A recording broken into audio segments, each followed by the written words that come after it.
UMR Connects is a weekly professional speaker series sponsored by the University of Minnesota Rochester.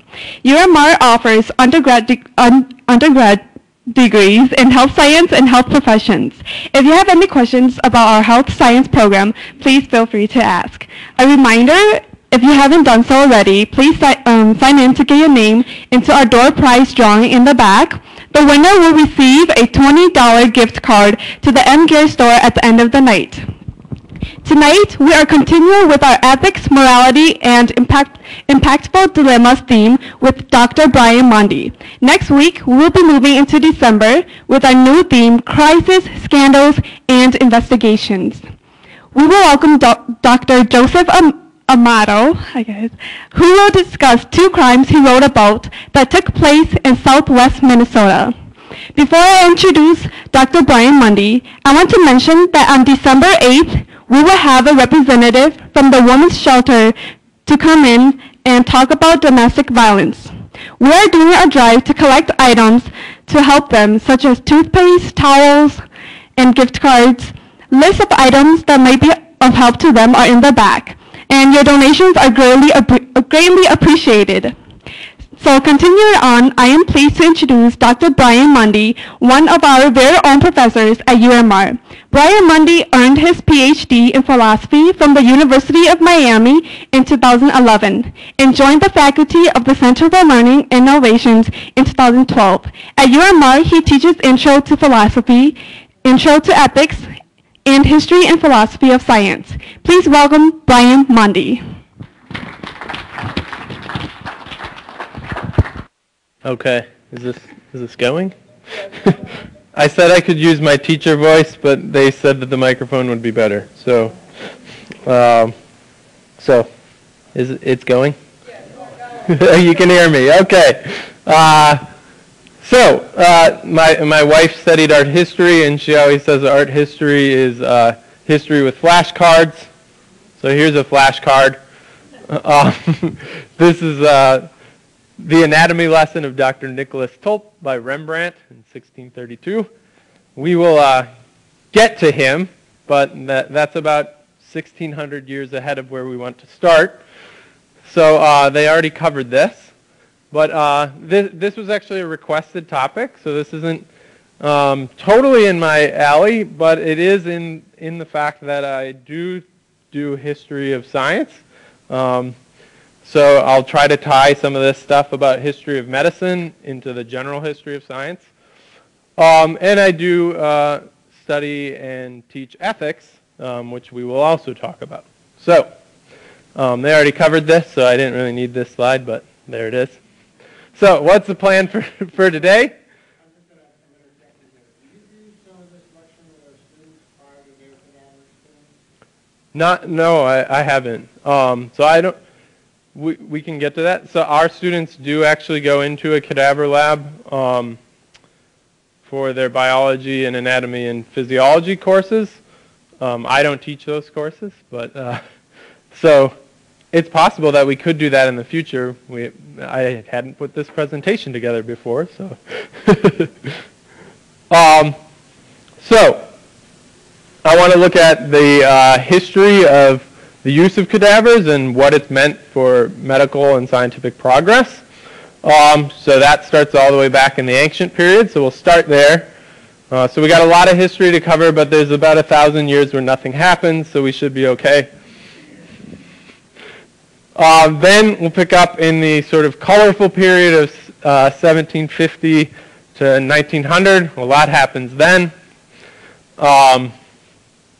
Look at some historical issues, both that people had in the time and that we might notice now.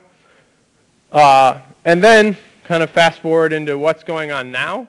So there's been a pretty huge shift in where bodies for research come from things like grave robbing to now entirely via donation in less than 100 years. So that's pretty fast.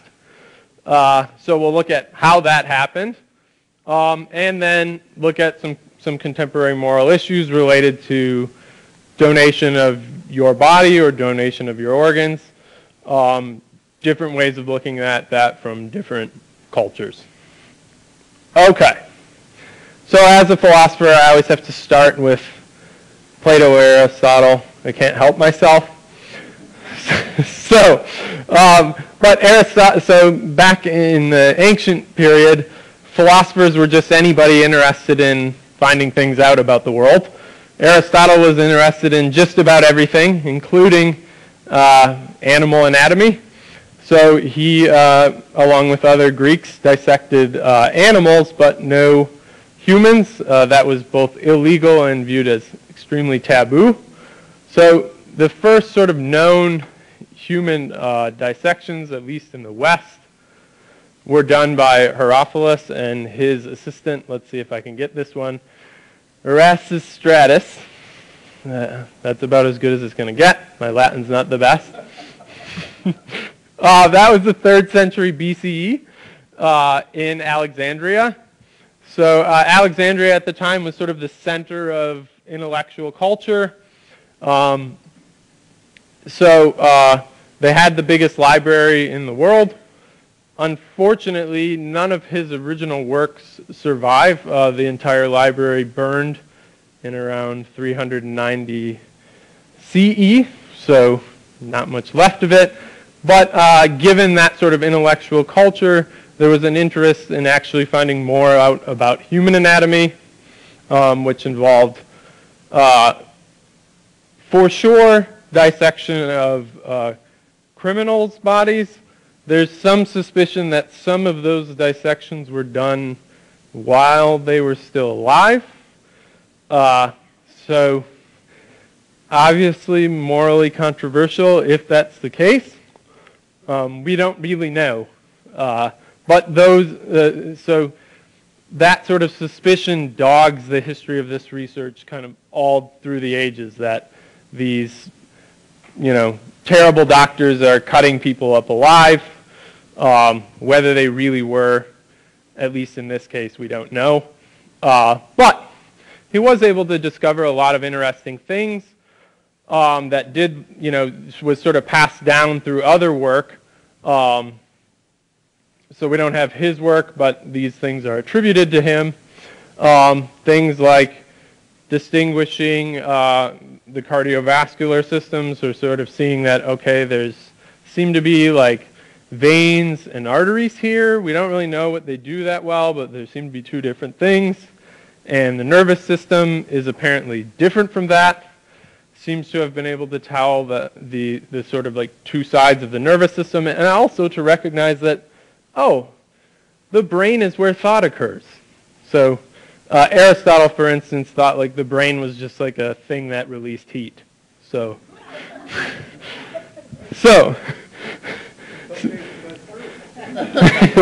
it does do that. That just seems to not be its primary function.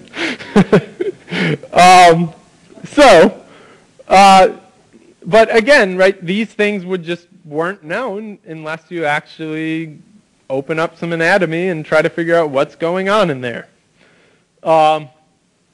He also examined things like the reproductive system and made a fairly careful study of the different parts of the eye.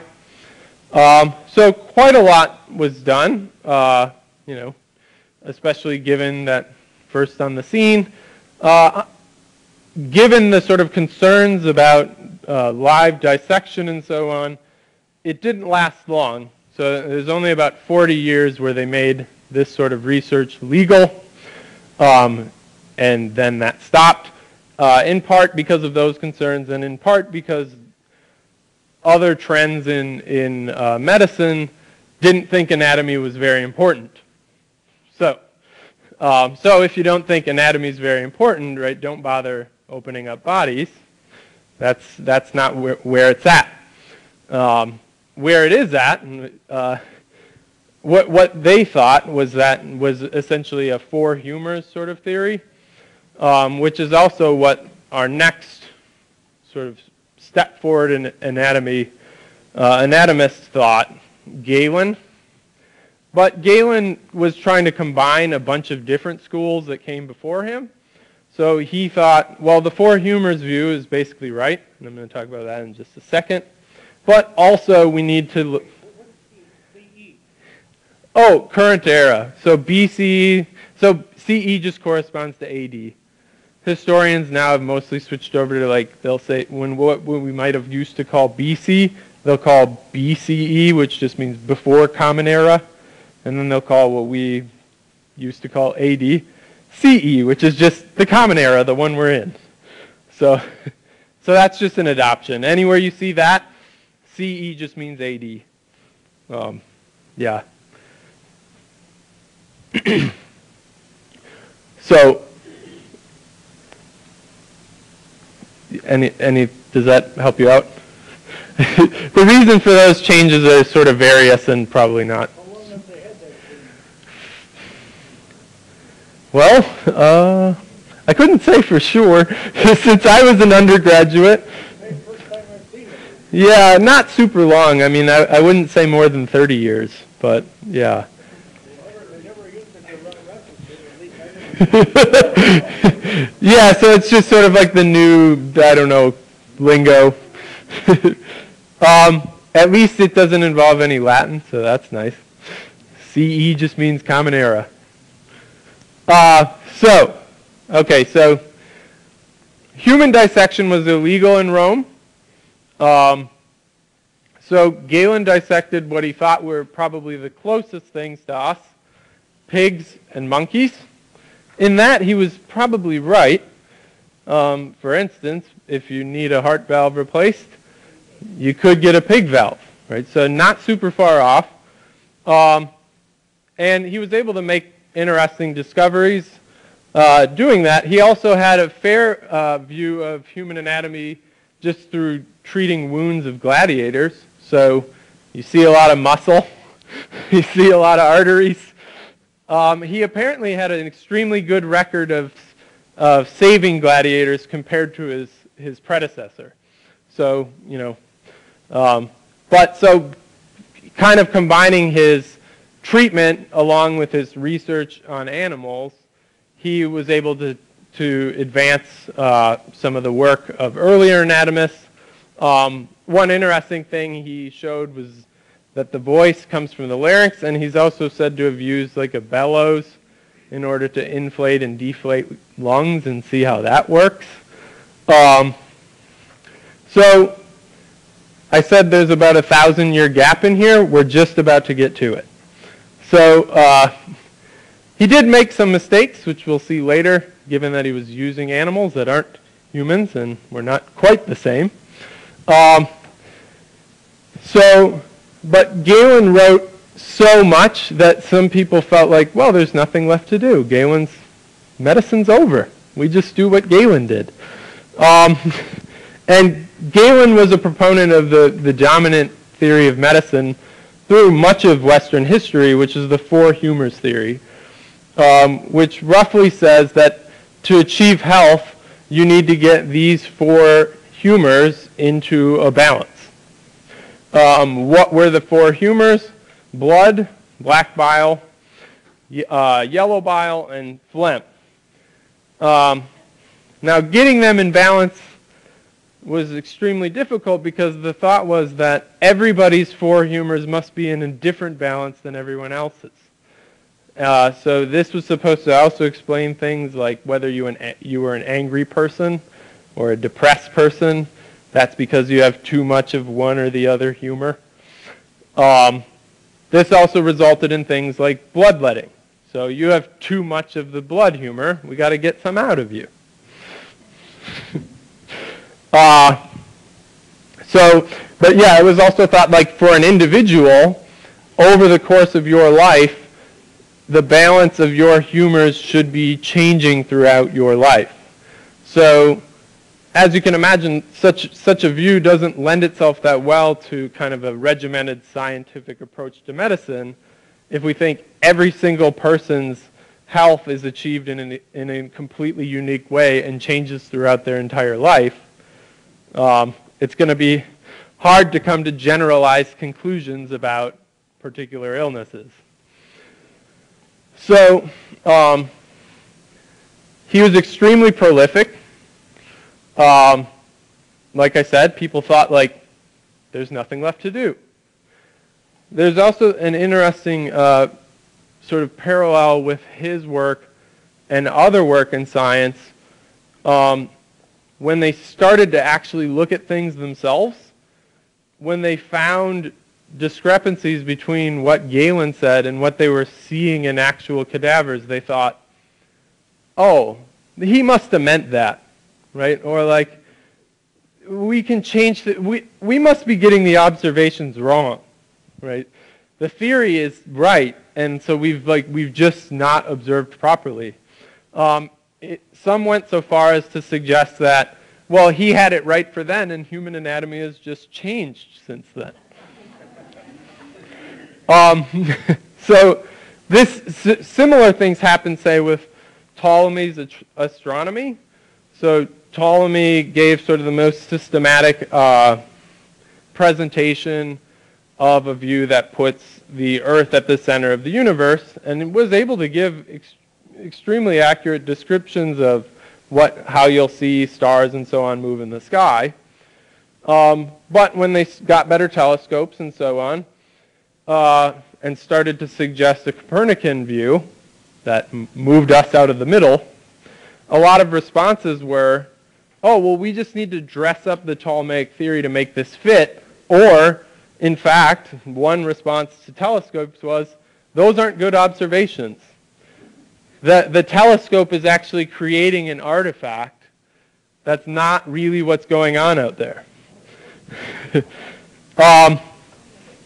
So similar moves here. The traditional view was so respected that they favored it even over their own, like what they're seeing with their own eyes. So that's Galen. Sadly, there's about 1,000 years where nothing happens, particularly in the West. However, we can thank our friends to the East for saving a lot of what was around. This is true generally in sciences. So a lot of the sort of ancient Greek philosophy, ancient Greek science and Roman science that completely disappears from the West, how it eventually comes back into the West in the Renaissance and so forth is through the scribes and the scholars in the East having saved it and expanded upon it during the period when, we were mostly engaged in trying to kill each other, I guess. One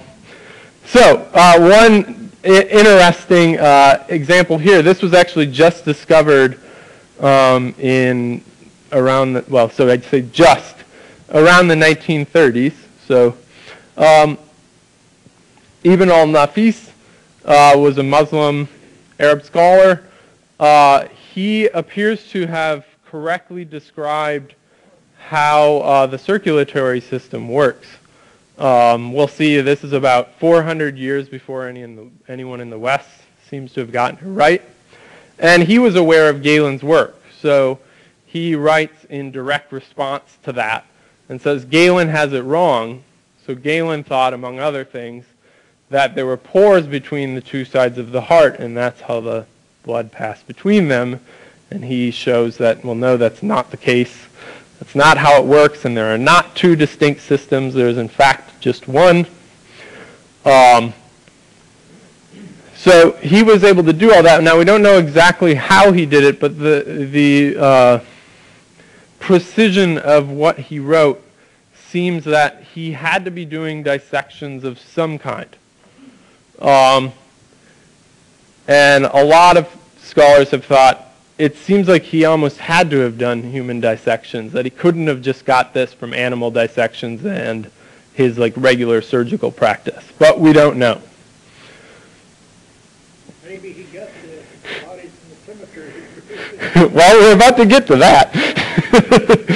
But traditionally in Islam, that sort of practice would not be acceptable. So we don't know. Okay, so back to the West. There appear to have been really no dissections, no sort of use of cadavers through most of that period. But they began to be allowed and used again around the 12th century. By 1231, there was a papal decree that there should be a public dissection at least once every 5 years, and that and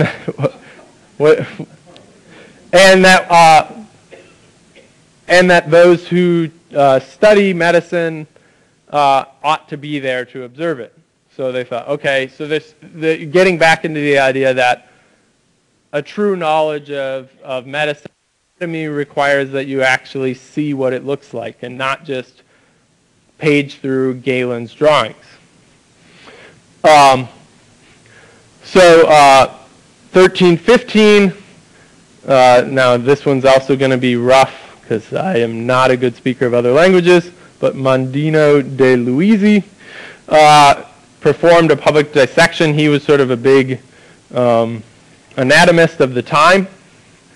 And then they started to be held around once every 6 months to a year, these official public dissections.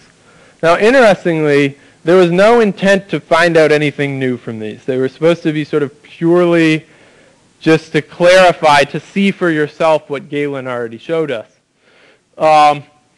So this is actually an illustration of how one would work. The anatomist, right, he's sort of up in his ivory tower there. He's not going to sully his hands with the actual dissection.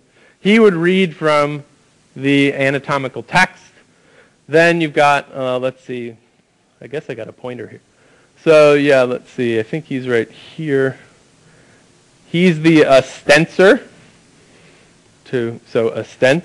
So he points out the various things.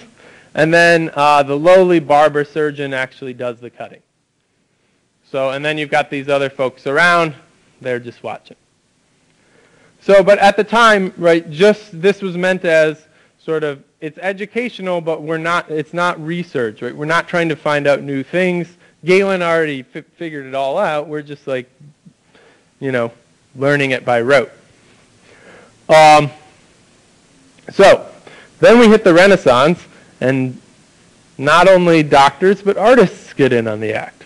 So artists started to become interested in the body, in part to be able to do better figures, they also started to discover things like ancient art, and they wanted to emulate that.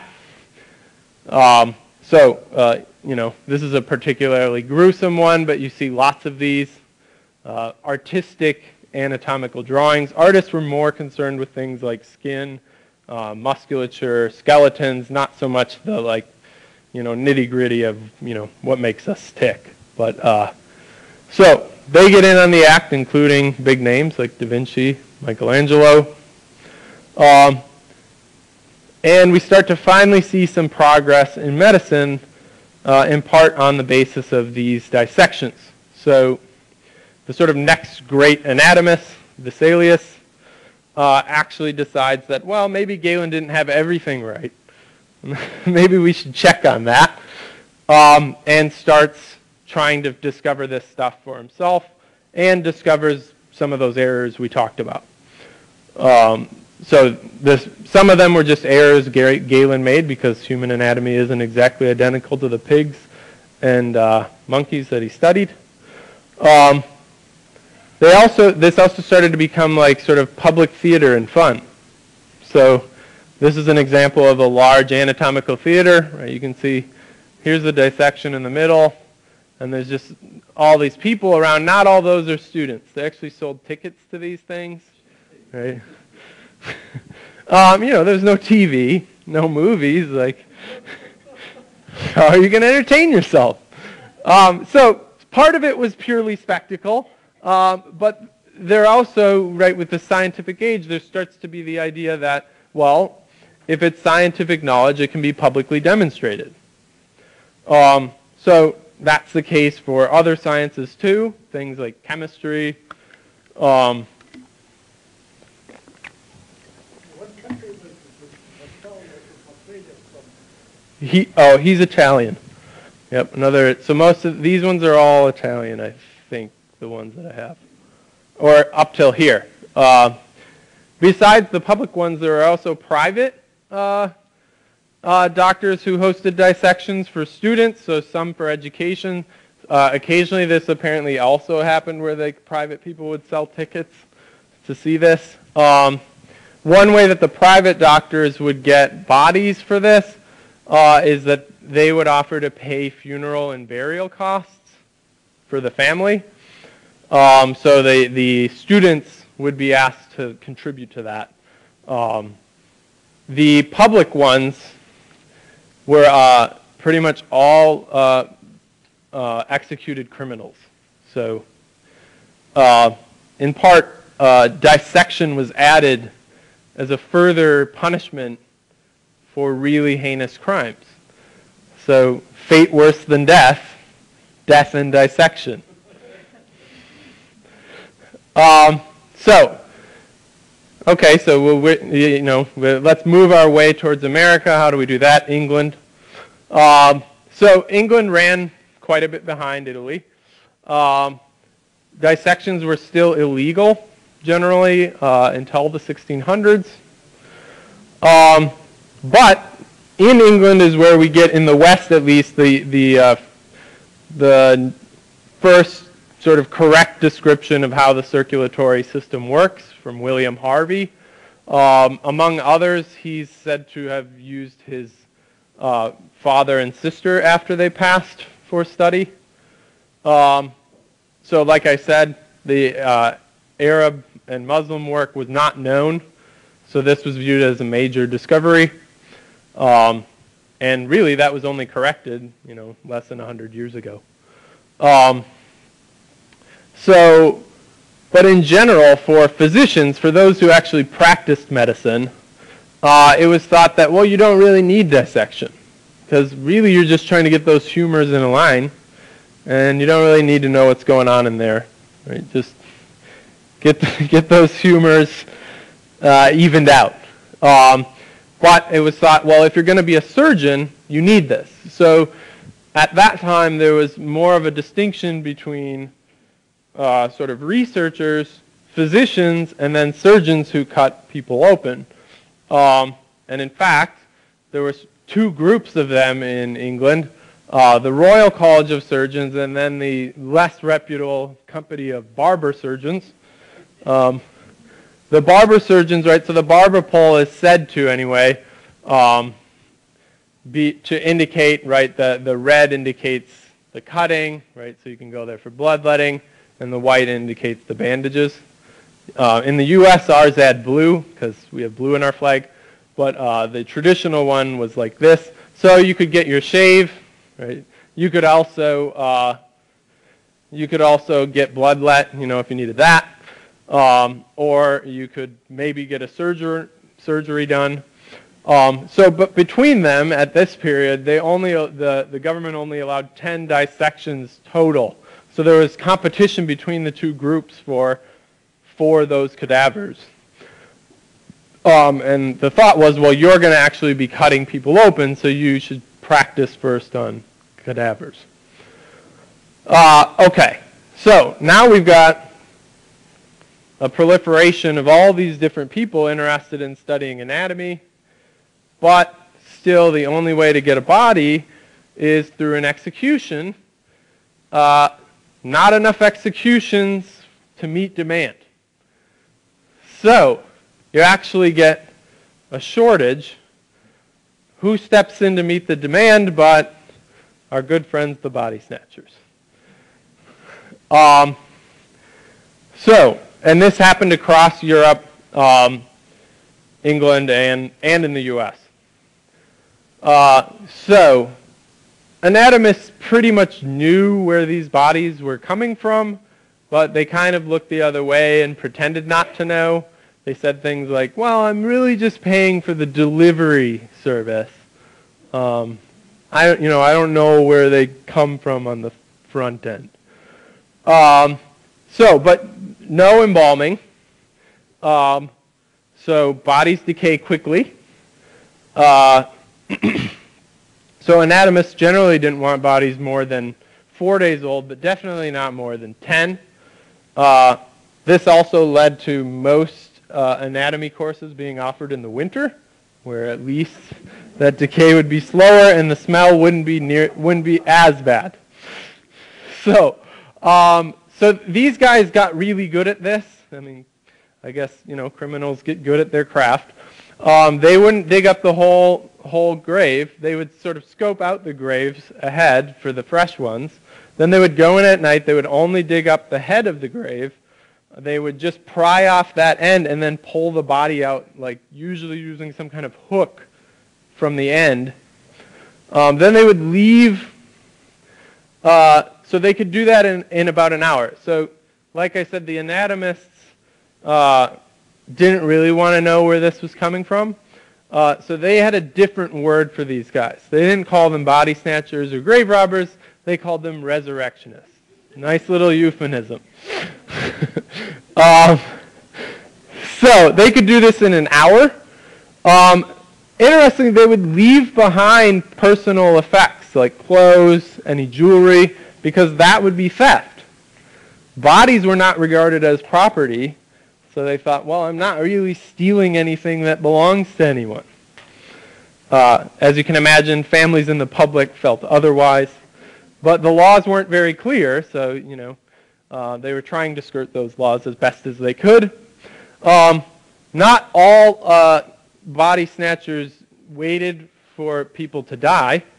Most famously, Burke and Hare are known to have murdered at least 16 people in order to sell them to anatomists because it was good money. This happened in Edinburgh.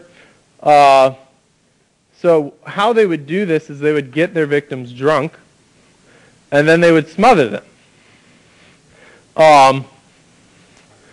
So it was hard to determine exact cause of death from smothering. So the anatomists didn't know, at least for a while, it seems, how they just thought, okay, well, grave robbing's bad, but they're not killing these guys. But in fact, they were. Sort of ironically, Burke himself suffered the fate worse than death. He was executed and dissected and put on display. There are some sort of apocryphal stories that perhaps they even made like a purse or a wallet out of part of his skin, which is claimed to be held in a museum in Edinburgh. But whether that's really the case, of course, like, you know, good story is a good story. People don't generally let the truth get in the way of such things. But this part is fairly well verified. So that's in Britain. In the U.S., these sorts of things went on as well, resulting in a number of riots. So perhaps rightfully. So in the U.S., there was less demand prior to 1745. So prior to that, American doctors either just did something like an apprenticeship with another doctor, which was pretty common throughout medical history, that's how you would learn medicine. Or if they could afford it, they went to Europe and went to those schools. So then, right, didn't need to rob graves here for that. But starting with opening medical schools, so the first was in 1745, and they quickly proliferated. Many less reputable than you might want. Sort of anyone could open a medical school and hand out degrees. Many students didn't even have a high school education when they started.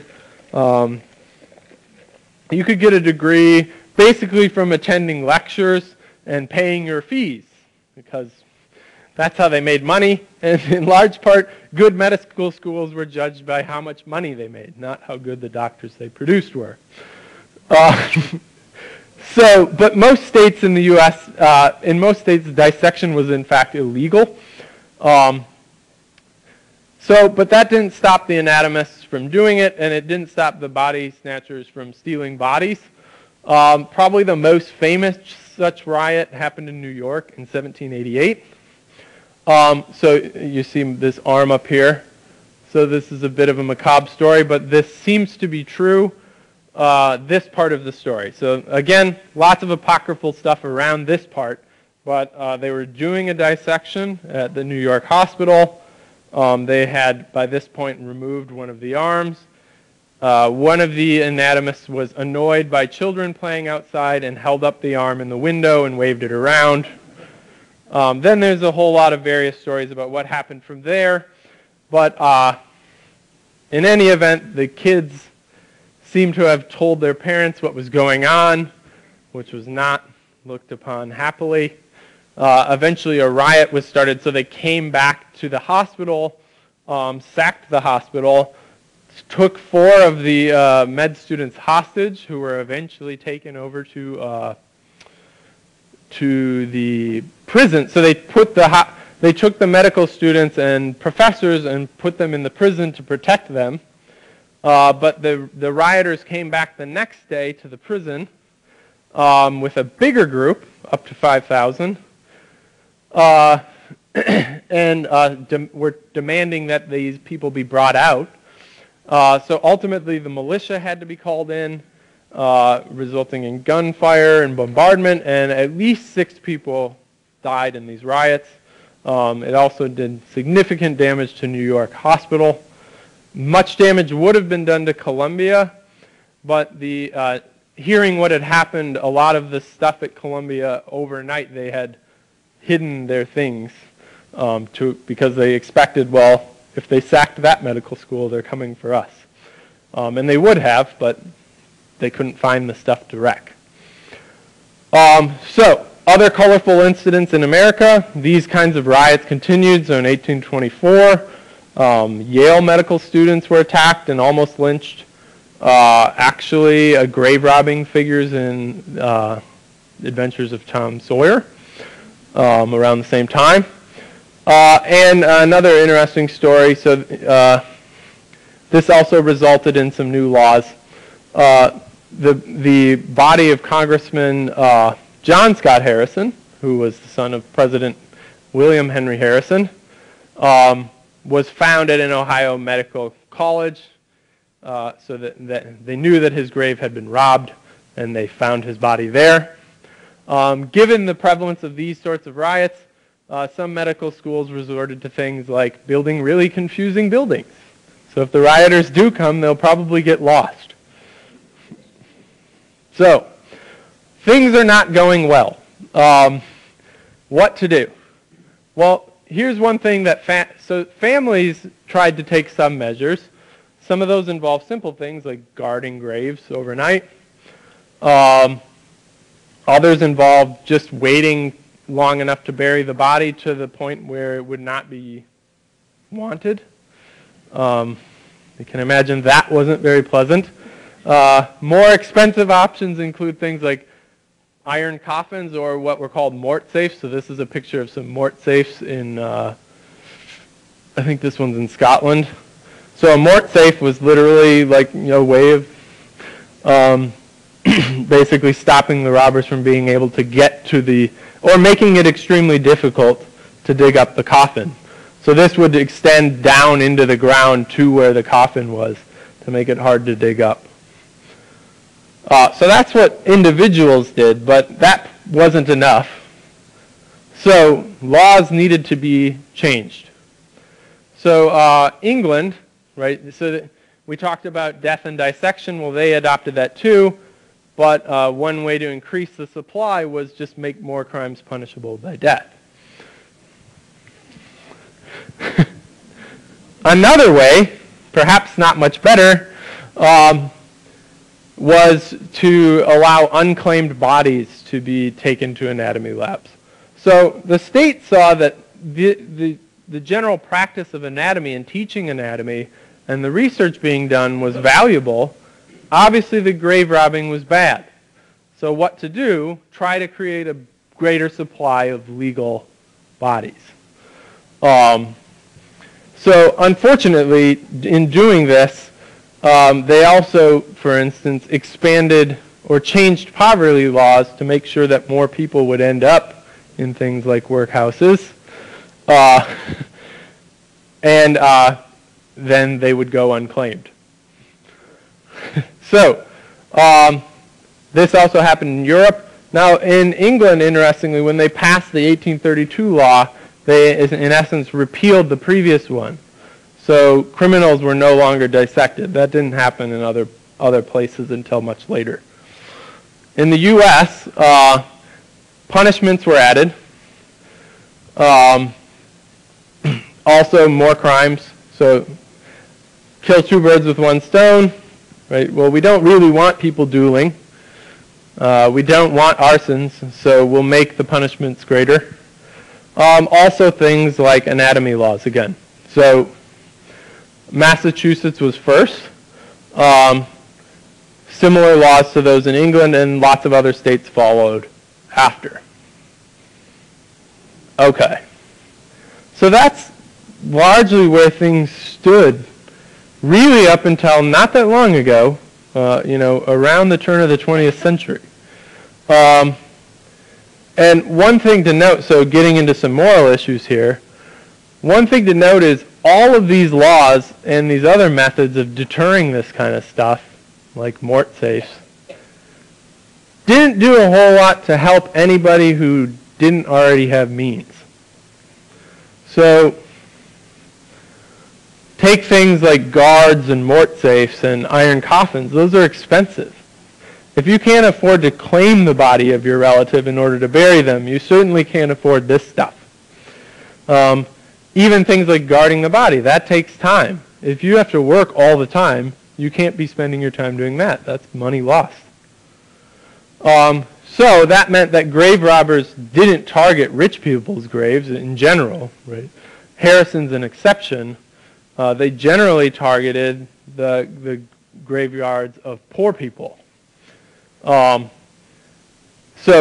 one reason for that is they were less well guarded. The second reason is that those in power didn't really care if this happened to the poorer folk. So for instance, here's a line from one: the prudent line is stealing only the bodies of the poor. Stealing bodies like Harrison's results in trouble. So big uproars or changes generally only followed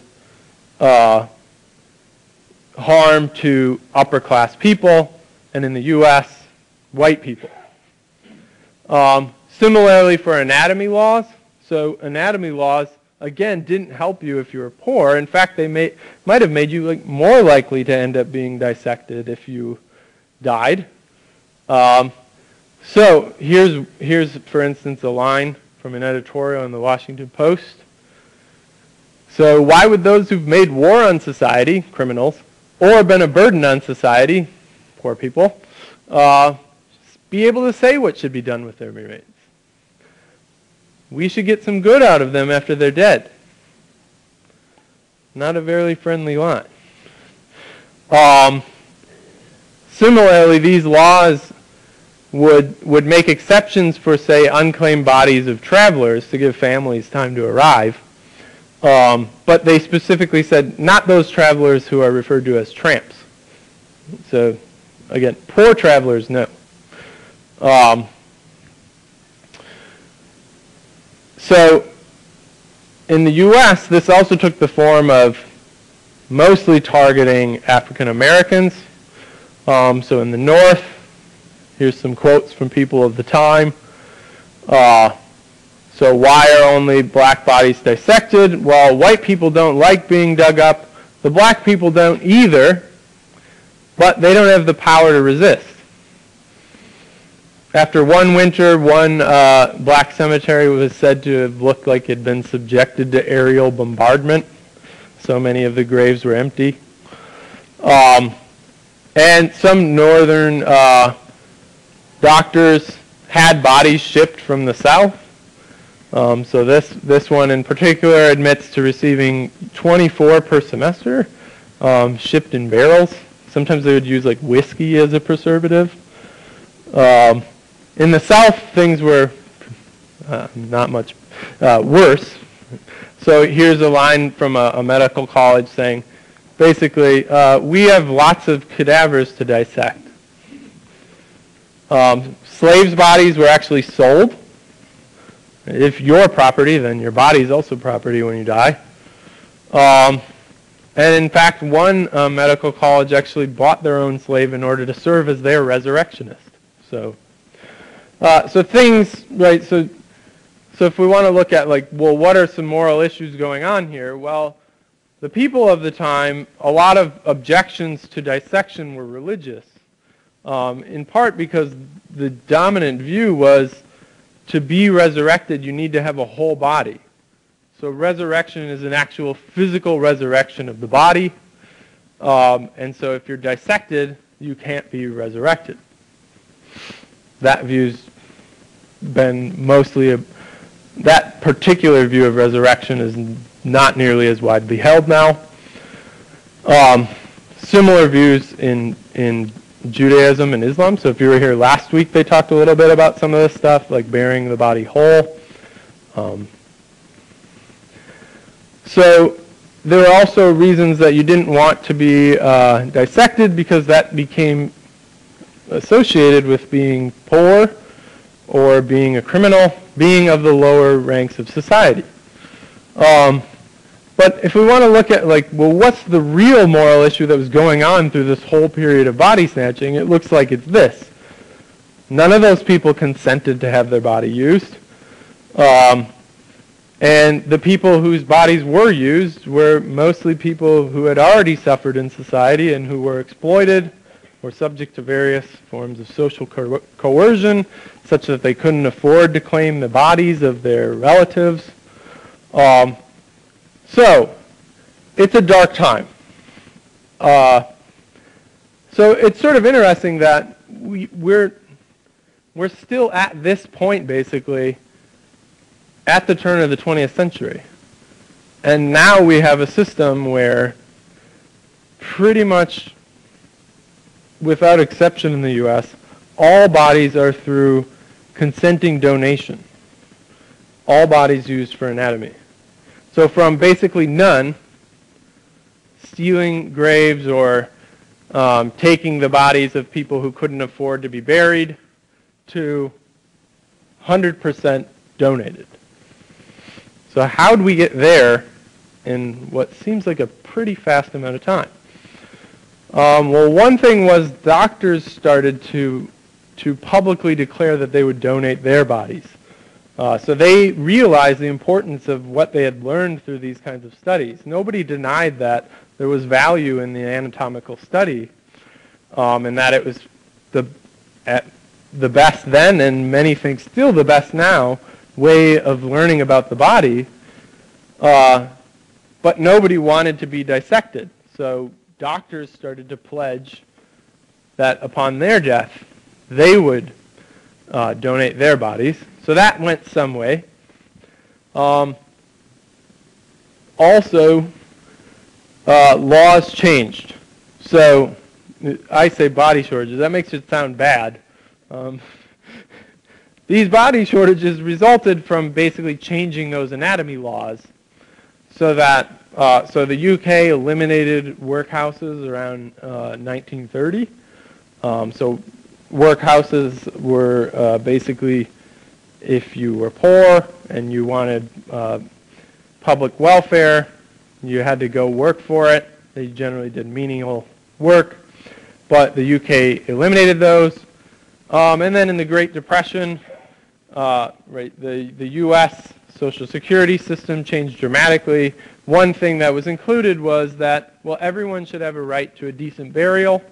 So there were burial, I don't know what you call it, stipends, such that, okay, well, you can actually claim your relatives' bodies now. You can afford to be buried.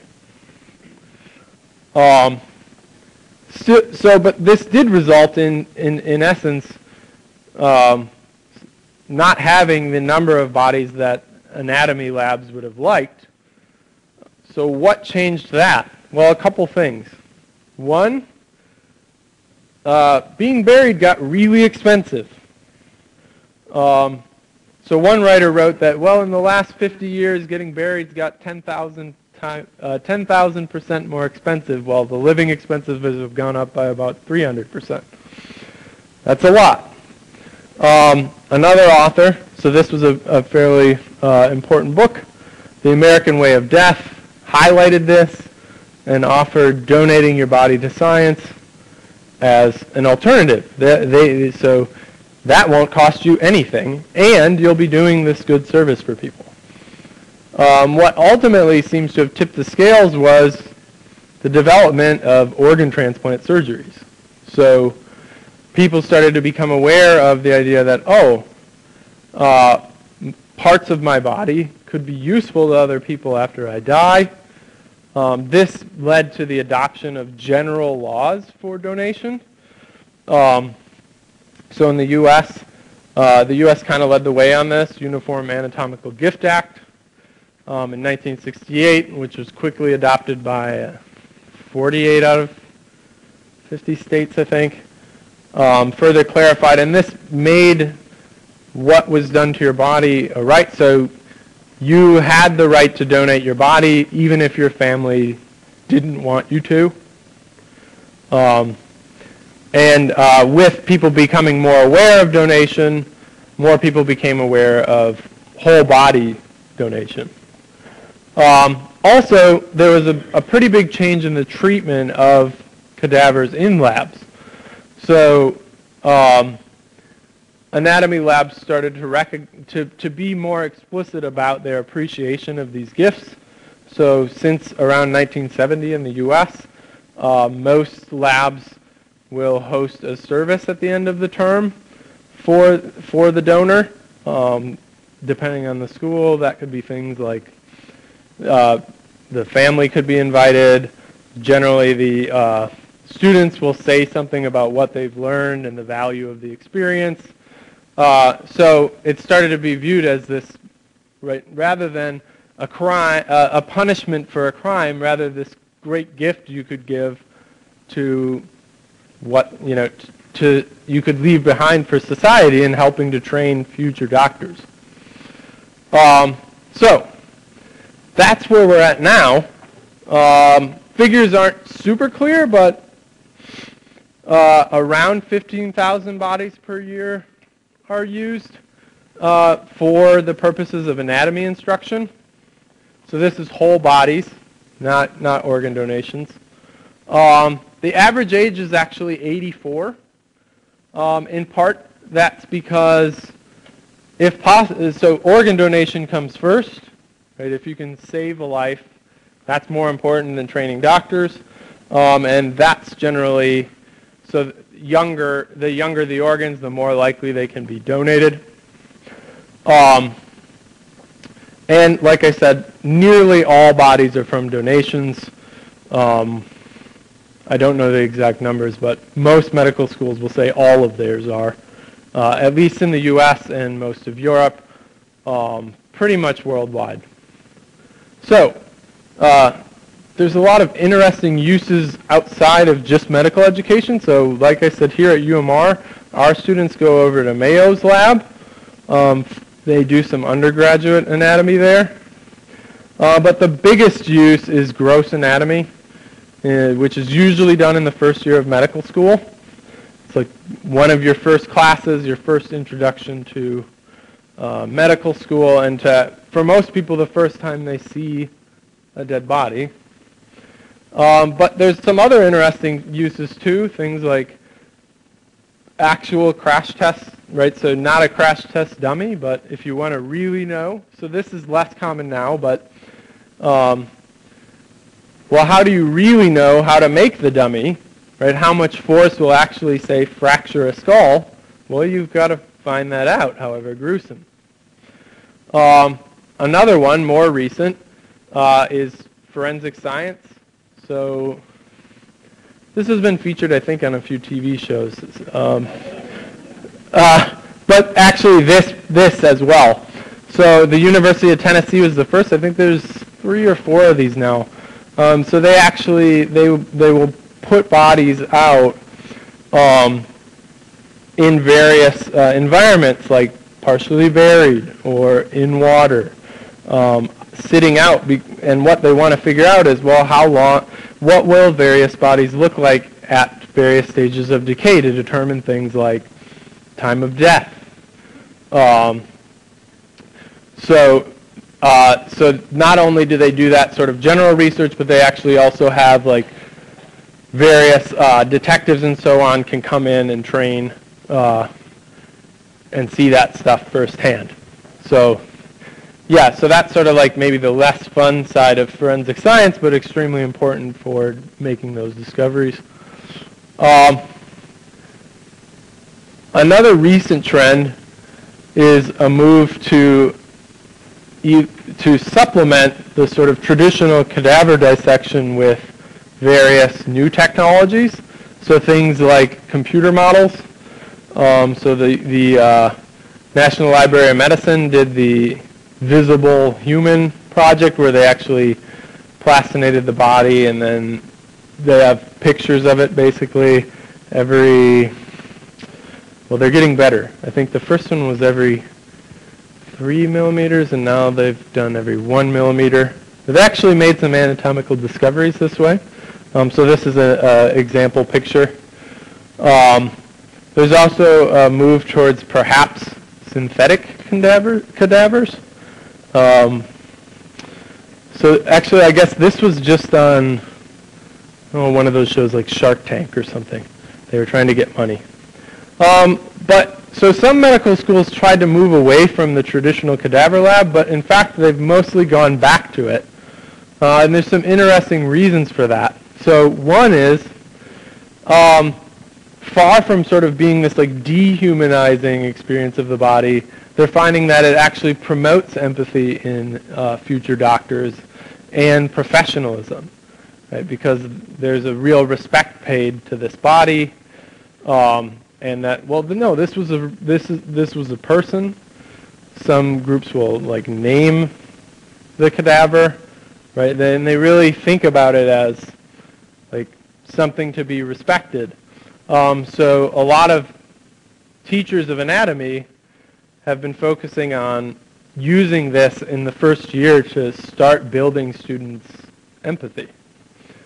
Another reason is most imaging that students will see, most of those computer simulations are two-dimensional, but of course the human body is not.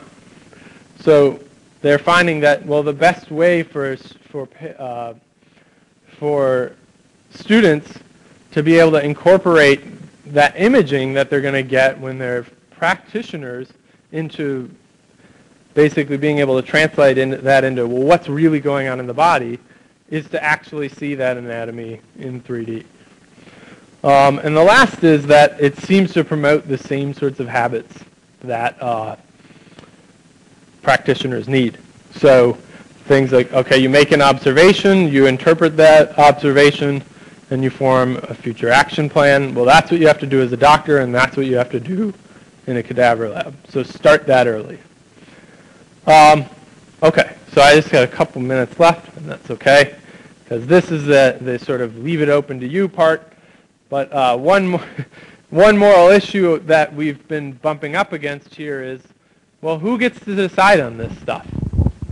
In the U.S., we've moved to, not surprisingly, the view that, well, the individual is the ultimate decider here. I should be the decider of what happens to my body. Why? Well, we generally focus on a person's individual choice and rights. And so, well, as long as I don't want to do something that would like harm other people with my body, I should be allowed to do it. General rule for freedoms and rights. So why not extend it to this? Other cultures have somewhat different views. So, for instance, those old anatomy laws said, well, the society decides, and that didn't seem to go well. We might not think that's probably not the best way. But others have adopted things like, well, the individual and the family, and put that into the laws such that, say, family members can overrule the decision of the individual. So that was that also kind of happened along the way in the U.S., but we've now moved away from that. The UK has a system somewhat like that. Some other countries also have systems like that. That also corresponds to often what they have in terms of organ donation. So some countries have organ donation laws such that say the family can overrule the individual's decision to donate their organs. So, for me, that's an interesting issue, right? How do we decide on that? So, do I have like 2 minutes? Okay. So why is that interesting? Well, because it implies that we have rights after we die. And as a philosopher, I'm like, well, where do those come from? Which also, as a philosopher, I'm interested in, well, what's the grounding of any of our rights? But especially in terms of like, well, you're not there. So why do you still have a right? So here's one reason you might think, well, that's weird. We should favor the family. You're not there, so you certainly can't be harmed. But your family could. This might really cause them a lot of pain. Or your society could be positively affected. So why is that irrelevant? 2, assuming we give an answer to one that says, well, really, though, the individual should decide, which I think we can do, what does that right ultimately amount to? So what would it mean to violate that right? Because in some sense, what it is to have a right is to know what it is to have that right be violated. So what might ground rights? Well, philosophers have generally developed 2 possible views. One is a utilitarian one. That goes along with that argument I just presented, that, well, the right action is the one that produces the best outcome. And since I'm no longer living, I'm not part of that calculation. So one of the most important utilitarians, Bentham, who was a colorful guy, said, this is nonsense on stilts. But other utilitarians, so after Bentham, Mill comes along. He actually wrote one of the most important works on freedoms, and he says, well, actually, all freedoms can be given a utilitarian grounding. Why? Well, because we're generally happier in a society that ensures that we have rights. And that could also extend to rights after I die. I will be much happier knowing that my will be followed when I die. I will be much happier knowing that what I want done with my body is not going to be violated after my death. And how do I know that? Well, only if my society generally grants everybody these rights. So in fact, Bentham did make claims about what should be done to his body after death. Very strange ones. Here's Bentham. He wanted to be preserved and displayed. That's actually a wax head. That the preservation of the head did not go well, and so it's too disgusting to show. Although it's apparently been stolen by other universities and then returned. So Bentham, right, ultimately thought, well, yeah, there are rights. There just aren't these sort of like fundamental rights that come from nowhere. You have to ground them on something. You ground them on overall happiness. The alternative view says, well, no, like what morality is basically about respecting other people's choices. So that's fundamental, not happiness. So that tradition is more focused on things like informed consent, which we're very familiar with in medical research and medical treatment. So here's this interesting issue about that. Maybe you've heard of this book, Nudge, that came out a few years ago. Nudges are ways of shaping decisions so that you can get people to choose optimal outcomes. That might sound nefarious, but it can be as simple as putting the cereal you want people to buy at eye level. People are more likely to buy that. Are you forcing them to buy it? No, you're nudging them towards it. This can also be used in really positive ways, like people make bad retirement decisions. One thing they do is set their retirement and don't look at it for about 25 years until they go, I'm going to be retiring soon. I should probably look at that. That is not a good retirement strategy. What can you do instead? Well, make the default option one which is managed, or make the default option one which moves things around according to a risk strategy that the person agreed to, rather than just like put my stuff here and put it there. So related to donations, there's an interesting issue about this. So how should we approach this decision, right? We're not going to force anyone to make a decision. That would be a violation of consent, a violation of their right. We're not going to go robbing graves. But are there nudges that might be helpful? So for instance, California encourages physicians to discuss these issues with patients. New York adopted what are sometimes called required request laws, where physicians aren't encouraged, they're actually required to make these sorts of requests. Many families, when presented with the possibility, decide, oh yeah, we would actually prefer that. We just never thought of it. This also can happen with things like organ donation. So something like 85% of Americans are in favor of organ donation. Only about 50% of them are listed as organ donors. Here's another nudge you can do to fix that. Things like default options. So in the U.S., the default option is, unless you explicitly say you want to donate, you don't donate. Other countries with shortages have said, well, we're just going to make the default donation. Anyone can opt out, but right, the default is you're opted in. So we have an opt-in system. Some countries have an opt-out system. If you have an opt-out system, less shortages of organs, and also things like whole body cadavers. So, okay, that's what I got for you. Here's some other interesting resources that are relatively general audience. So this book came out about 2003, called Stiff. She talks at length about some of these various things like the body farm, crash test dummies, and so forth, in a somewhat irreverent manner.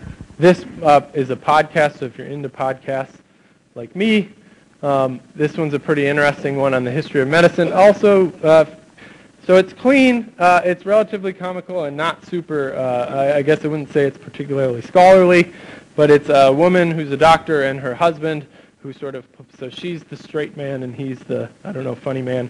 But they present various ways that different diseases were treated throughout history and various incidents in the history of medicine. It's pretty interesting, and I think they come out with a new one about once every week. So if you like podcasts, I recommend it if you like this sort of weird stuff I've been talking about today. So, okay, I ran a little long, but Fine. that's what I have.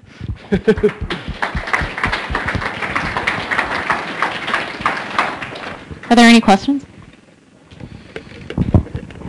Do you have knowledge of any dissection concerning Far Eastern people, the Chinese and so forth, who have a whole different interpretation of the body and that type of medicine? So not a ton. They have done it for quite a long time, and they still do. Now in China, actually, they aren't as concerned about consent as we are still. So there are significant issues with where they're getting these bodies from. So maybe you've heard of or seen those plastination exhibits, like the Bodies exhibit or Body Worlds. There was some scandal around that. They get most of their bodies from China, and there aren't really records on where these bodies came from. So in some sense, right, they're like the old anatomists, like, well, you know, we don't know where they came. We trust our sources, right? But there's good reason to think that a lot of these bodies are non-consenting, right? People who died in prison, maybe even people who were in prison for political reasons.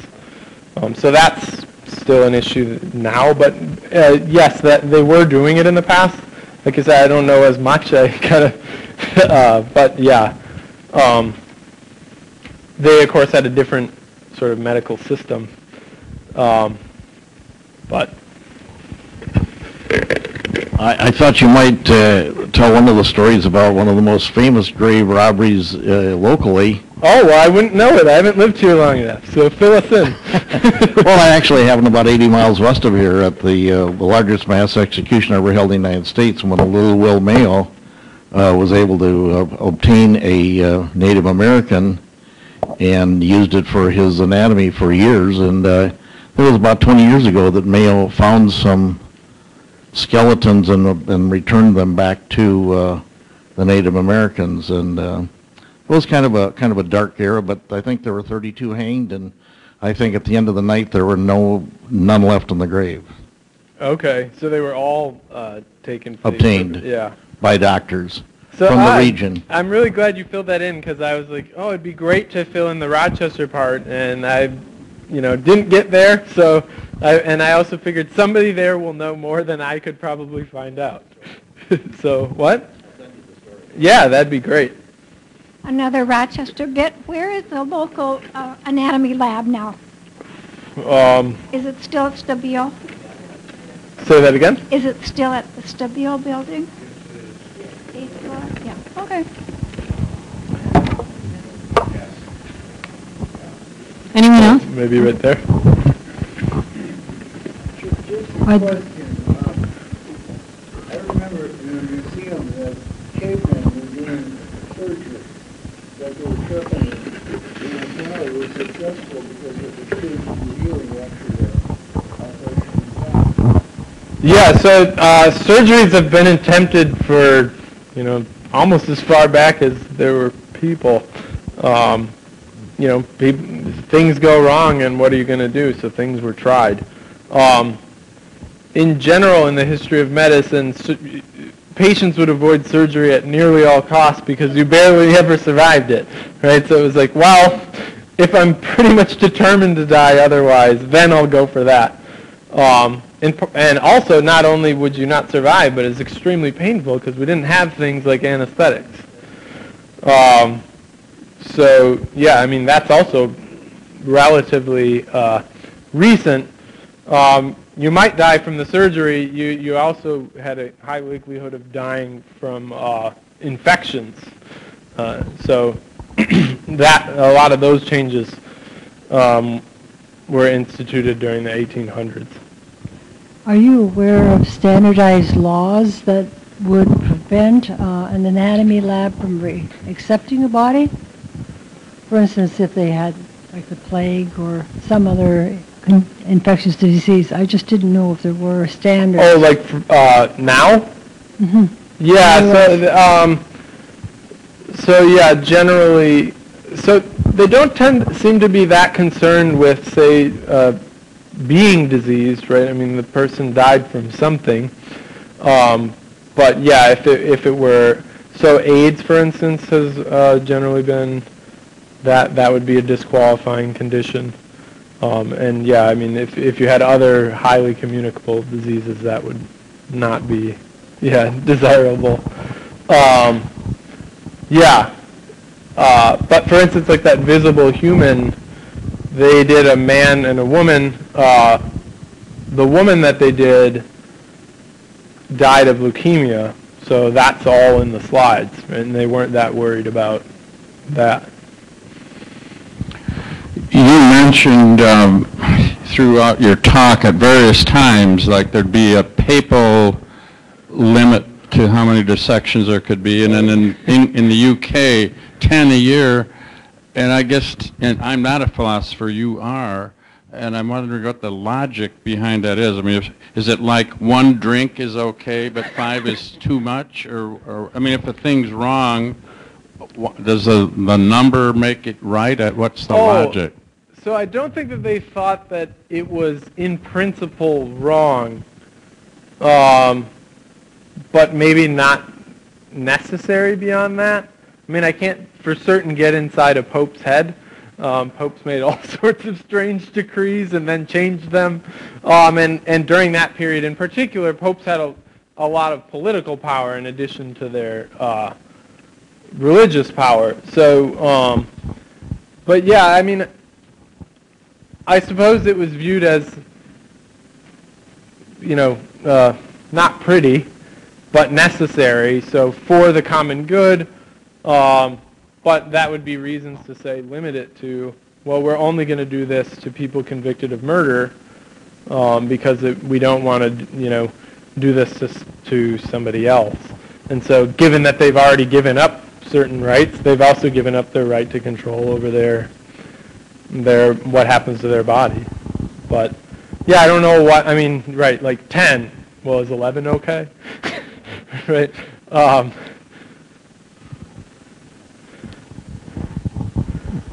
Yes, if you have donated your body to Mayo Medical School, are they obligated to take that when you die, or can they refuse? They could refuse. So that would be reasons like if there were health reasons because you died of some communicable disease. Presumably they would, if at all possible, they would like to take it. Yeah. Right. So it would only be if there were some, disqualifying condition like that. This is for the benefit of descendants or survivors if they they're planning on doing the service with your body donated, but then all of a sudden have to change their plans. Oh, yeah, so... so the question was, well, suppose that you had intended to donate and then you were denied.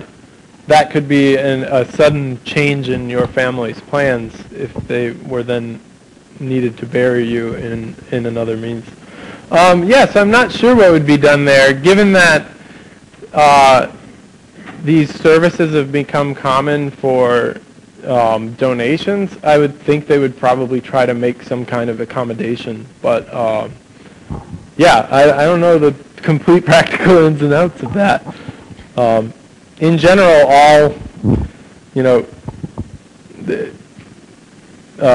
there's not generally like a surplus where, oh, we have too many. Right? So, can we add one more and then we'll finish up? Just to follow up, are most of the medical schools able to get the number of bodies they need from donations, or is there still a shortage? No, so yeah, now they seem to be able to get as many as necessary, but there doesn't seem to be an excessive amount over what's wanted. So occasionally there are those shortages, so that was part of why New York adopted a required request law, because usually these things are through states. So say medical schools in New York are going to get bodies from New York. So New York had a shortage for their needs, so they thought, okay, well, what if we just ask everybody? And then that was enough to meet that, to sort of fill the gap, because there were enough people willing, they just weren't aware that they could do it. All right. Well, thank you. One more? Maybe sidebar? I got to pick one you here? You got to pick. All right. It's part of the job. Where's the name here? Oh, okay. Grace? I have my glasses on. S something, maybe. Maybe Seymour? No, Simmons? Grace? Help us out. Who's Grace? Maybe ends in an A? S-A? I'm not sure. Oh, they're my glasses. Nice. Okay, let's see if I can... Your handwriting is better than mine. I'll give it that. Better than mine, too. Grace Swanson. Oh, there you go. Okay. Did I get it? I got it. Maybe I need better glasses. Thank you, Brian. Yep.